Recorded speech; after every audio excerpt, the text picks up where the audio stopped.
Hi everyone, ఈరోజు మరొక మంచి వీడియోతో మీ ముందుకు వచ్చేసానండి.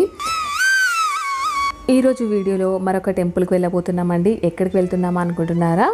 మనము కురవిలో ఉన్న వీరభద్రస్వామి టెంపుల్కి వెళ్ళబోతున్నాం అనమాట. తెలంగాణలో చాలా ఉన్నాయి కదండి పురాతనమైన టెంపుల్. అందులో ఒకటిగా చెప్పబడే కురవి టెంపుల్కి వెళ్ళబోతున్నామండి. కురవి టెంపుల్లో మనకు వీరభద్రస్వామి అలాగే భద్రకాళి అమ్మవారు మనకు కొలువై ఉంటారు. ఫస్ట్ మనము ఈ టెంపుల్కి ఎలా వెళ్ళాలి, ఎక్కడి నుంచి వెళ్తే దగ్గర, అన్నీ కూడా మనము ఈ వీడియోలో తెలుసుకుందామండి. వరంగల్ నుంచి మనకు 61 కిలోమీటర్ల దూరం అనేది ఉంటుందండి కురవి టెంపుల్. అలాగే ఖమ్మం నుంచి వచ్చేసి 47 కిలోమీటర్ల దూరం అనేది ఉంటుంది. అలాగే మనకు హైదరాబాద్ నుంచి వచ్చేసి 200 కిలోమీటర్ల దూరం అనేది ఉంటుందండి. మనకు చాలా దగ్గర ఏ ఊరు ఫేమస్ అయిన ఊరు అంటే మహబూబాబాద్ అండి. మహబూబాబాద్ నుంచి మనకు 11 కిలోమీటర్ల దూరం మాత్రమే ఉంటుందన్నమాట. అక్కడ మనకు దిగిన వెంటనే ఆటోలు అనేది ఉంటాయండి. లేదు అని అంటే జీపులు ఉంటాయి, అలాగే బస్సులు కూడా మనకు ఉంటాయన్నమాట. మనం బస్సు ఎక్కితే మాత్రము టెంపుల్ దగ్గరే దిగచ్చండి, బస్సు అక్కడ ఆపుతారు. ఇప్పుడు మనము టెంపుల్ దగ్గరకు వచ్చేసామండి. ఇదంతా టెంపుల్ వాతావరణము. మనము టెంపుల్ లోపలికి వెళ్ళిపోదామన్నమాట. ఇదంతా టెంపుల్ బయట అనమాట. అటు సైడు ఇటు సైడు ద్వారపాలకలు అనేది ఉన్నారు. ఇంకా నెక్స్ట్ వచ్చేసి మనకి ఇక్కడ ఎవరు కొలువై ఉంటారు అంటే వీరభద్రస్వామి అలాగే అమ్మవారు భద్రకాళి అమ్మవారు దర్శనం అనేది ఇస్తారండి. చూస్తున్నారా అండి, ఇది బయట అన్నమాట, టెంపుల్ బయట గాలిగోపురము. ఇప్పుడు మనము టెంపుల్ లోపలికి పోయి లోపల ఎలా ఉందనేది చూసేద్దాం పదండి.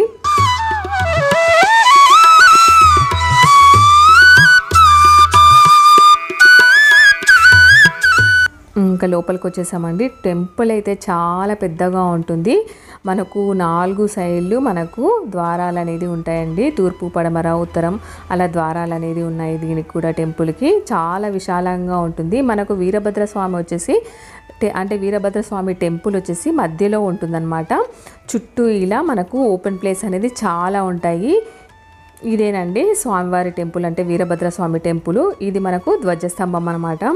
ఇంకా ఇలా లోపలికి వెళ్ళాలంటే ఇలా గ్రిల్స్ ఉన్నాయి కదండి, ఇంకా లోపలికి తిరిగేసి వెళ్ళాలి.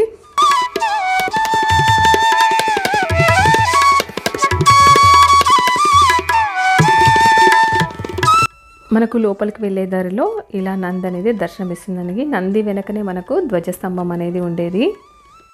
మనకు టెంపుల్ పాతది అని చెప్పేసి చాలా కొత్తగా కనపడుతుంది అని అనుకుంటున్నారా? చాలా అంటే చాలా పురాతనమైన టెంపుల్ అండి. కాకపోతే మధ్య మధ్యలో రీప్లేస్మెంట్ చేసుకుంటూ ఇలా టెంపుల్ అనేది ఉందన్నమాట. కొత్తగా కనపడుతుంది. ఇది ఎప్పటి టెంపుల్ అంటే 900 సంవత్సరాల క్రిందటే టెంపుల్ అనమాట. వెంగి చాణక్యుడు అనే రాజవంశీయులు చెందిన భీమరాజు అనే అతను నిర్మించారనమాట ఈ టెంపుల్.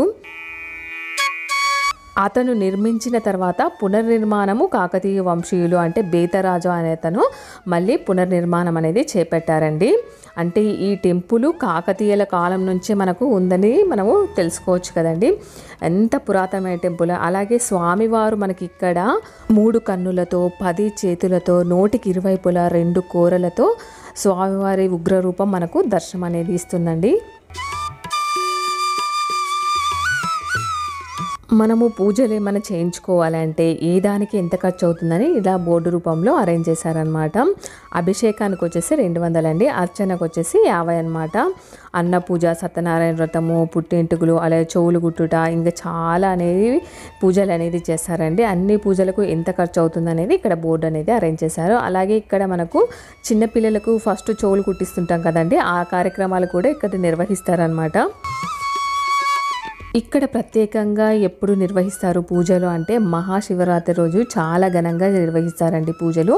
అలాగే ఇంకొకటి ఏంటంటే మహాశివరాత్రి నుంచి జాతర స్టార్ట్ అయ్యి ఉగాది పండుగ వరకు జాతర అనేది జరుపుతారనమాట. అన్ని రోజులు జరుపుతారండి. ఈ జరిపే రోజులలో చాలామంది లక్షలాది మంది భక్తులు వచ్చేసి స్వామివారిని ప్రత్యేక పూజలతో అభిషేకించి ఆ దర్శనం అనేది చేసుకుంటారు. మనకు శివరాత్రి జరిగిన మరుసటి రోజు స్వామివారి కళ్యాణం కూడా చేస్తారండి. అలాగే తెలంగాణలో మనకు మేడారం జాతర ఉంటుంది కదండి. మనకు ఈ టెంపుల్ నుంచి చాలా దగ్గర అనమాట. వెళ్ళాలనుకున్న వాళ్ళు 2 చూసుకోవచ్చండి. ఫిబ్రవరి నెల మనకు దగ్గరకు వచ్చేసింది కాబట్టి మేడారం సమ్మక్క సారక్క జాతర చూడొచ్చు. అలాగే మనకు ఇక్కడ కురవిలో జరిగే జాతర కూడా మనము 2 చూడొచ్చు అనమాట ఫిబ్రవరి నెలలో. ఇప్పుడు మనము గుడి లోపలికి వచ్చేసామండి. ఇదంతా టెంపుల్ వాతావరణము. మీరు గుడి లోపల గమనిస్తే మనకు అన్ని స్తంభాలు కూడా రాతితో నిర్మించినవే అన్నమాట. ఇక్కడ పంచలోహాల విగ్రహాలు పెట్టేసి స్వామివారి కళ్యాణం అనేది నిర్వహిస్తున్నారండి మేము వెళ్ళిన రోజు. ఇక్కడ మీరు చాలామంది భక్తులు నిలబడి ఉన్నారు కదా, వీరభద్ర స్వామి దర్శనానికి అనేది వేచి ఉన్నారండి. అక్కడే స్వామివారు అనేది ఉండేది. వీరభద్ర స్వామి దర్శనం చేసుకున్న తర్వాత మనకు స్వామివారి టెంపుల్ పక్కకి, గుడి పక్కకి మనకు అమ్మవారి టెంపుల్ అంటే భద్రకాళి అమ్మవారి టెంపుల్ అనేది ఉందండి. అక్కడికి వెళ్ళేసి దర్శనం చేసుకుందాము. చూస్తున్నారండి ఈ టెంపుల్ అయితే ఎంత పెద్దగా చాలా విశాలంగా ఉంది కదా. ఇదేమో స్వామివారి రథం అన్నమాట. ఇంకా కప్పేసి పెట్టారనమాట. ఇదంతా టెంపుల్ వాతావరణమే అండి. స్వామివారి టెంపులే మనకు అక్కడ కనపడుతుంది. అమ్మవారి టెంపుల్ వచ్చేసి మనకు రైట్ సైడ్కి బయటకు అనేది ఉంటుంది. మనం అక్కడికి కూడా వెళ్తాము. మనకి ఇక్కడ అమ్మవారికి సమర్పించిన శారీస్ కూడా మనం కొనుక్కోవచ్చు అండి. అవి కూడా మనకి ఇక్కడ అమ్ముతారు. ఇదేమో మనకు ప్రసాదాల కౌంటర్ అనమాట. ఇక్కడి నుంచే మనము బయటికి వెళ్తే అమ్మవారి టెంపుల్ అనేది ఉంటుందండి. ఇప్పుడు మనము అమ్మవారి టెంపుల్కి వెళ్ళి కూడా అమ్మవారిని దర్శనం చేసేసుకుందాము. ఇదేనండి భద్రకాళి అమ్మవారి టెంపుల్ అన్నమాట. ఇక్కడ కొత్తగా పెళ్ళైన వాళ్ళు కూడా వస్తుంటారు, చెవులు కుట్టిస్తుంటారు, కోళ్ళను మేకలను కూడా కోస్తూ ఉంటారండి. ఇదేమో మనకు వంటశాల అన్నమాట. అంటే స్వామివారికి సమర్పించే నైవేద్యాలు, లడ్డు, పులిహోర ఇవి చేస్తారు కదా, అవన్నీ కూడా మనకు ఇక్కడే చేస్తారనమాట. అలాగే కొబ్బరికాయ కొట్టుకునేది కూడా ఇక్కడే బయట అన్నమాట. స్వామివారి దగ్గర లోపల కొట్టనియారండి, మనం ఒట్టి దర్శనమే చేసుకోవాలి. ఇంకా ఇక్కడేమో మనకు అమ్మవారి టెంపుల్కి వచ్చేసామండి. ఇక్కడ అమ్మవారికి వడిబియ్యం పోస్తారు. అలాగే అమ్మవారికి స్వీట్ అంటే అమ్మవారికి నైవేద్యం కూడా తీసుకొచ్చారండి. చూడండి వడిబియ్యం వచ్చేసి అమ్మవారి దగ్గరికి తీసుకెళ్లారు. ఇక్కడేమో మనకు అమ్మవారికి నైవేద్యం చేసుకొని అది అమ్మవారికి సమర్పించడానికి పెడుతున్నారనమాట.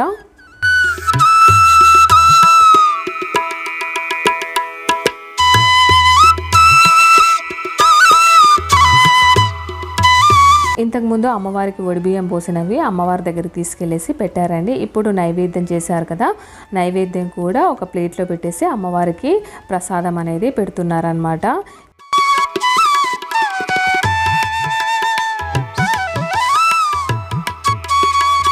లోపల మనకు భద్రకాళి అమ్మవారి పెద్ద ఫోటో ఉంది. దాని కింద మీరు గమనిస్తే మనకు పసుపుతో మనం అమ్మవారిని అలంకరించేసి బొట్లు అనేది పెట్టారండి. చూడండి ఎంత కన్నుల పండుగగా ఉందో. అమ్మవారిని చూడడానికి కళ్ళు సరిపోలేదంటే నమ్మండి, అంత అలంకరణతో అమ్మవారు దివ్యమంగళ స్వరూపం మనకు దర్శనమిస్తుంది. భద్రకాళి అమ్మవారికి నైవేద్యంగా కోళ్ళను, మేకలను కూడా సమర్పిస్తారండి. అంటే అమ్మవారి దగ్గర కోసుకొని తీసుకెళ్తుంటారు సమర్పించి భక్తులు. అలాగే మనకు ఈ ఆలయం పక్కకే మనకు రాగి చెట్టు, వేప చెట్టు రెండు కలిసి ఉంటాయన్నమాట. ఈ చెట్టు కింద చాలామంది దీపాలు అనేది వెలిగిస్తున్నారండి. మేము కూడా దీపాలు పెడదాం అనేసి రాహుకాల దీపం అనేది పెడుతున్నాం అనమాట. రాహుకాలంలో దీపాలు పెడతారు కదండి నిమ్మకాయలతో, అలా పెట్టేద్దాం అనేసి నిమ్మకాయలతో దీపం అనేది పెడుతున్నాము. ఇదంతా ఆలయం లోపలే అండి. ఇది అమ్మవారి టెంపుల్ దగ్గర అనమాట. రైట్ సైడ్కి ఉంటుంది ఈ టెంపుల్. అంటే స్వామివారి టెంపుల్కి రైట్ సైడ్ ఉంటుంది. ఇదంతా అమ్మవారి టెంపుల్ ముందర వాతావరణము. ఇదేమో అమ్మవారి టెంపుల్ అన్నమాట. చూస్తున్నారు కదా, అమ్మవారి టెంపుల్ పక్కకే మనకు ఈ చెట్టు అంటే వేప చెట్టు, రాగి చెట్టు రెండు కలిసినది ఉన్నాయి.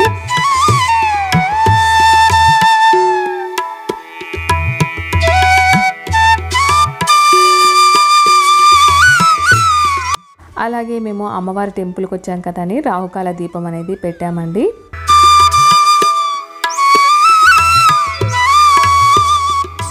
చూసారు కదండి కురవిలో వీరభద్ర స్వామి టెంపుల్ ఎంత బ్యూటిఫుల్గా ఉందో. అలాగే చాలా పురాతనమైన టెంపుల్. అలాగే ఇక్కడ మనం ఏమనుకున్నా కూడా మనకు నెరవేరుతాయన్నమాట. అంత మంచి టెంపుల్ అండి.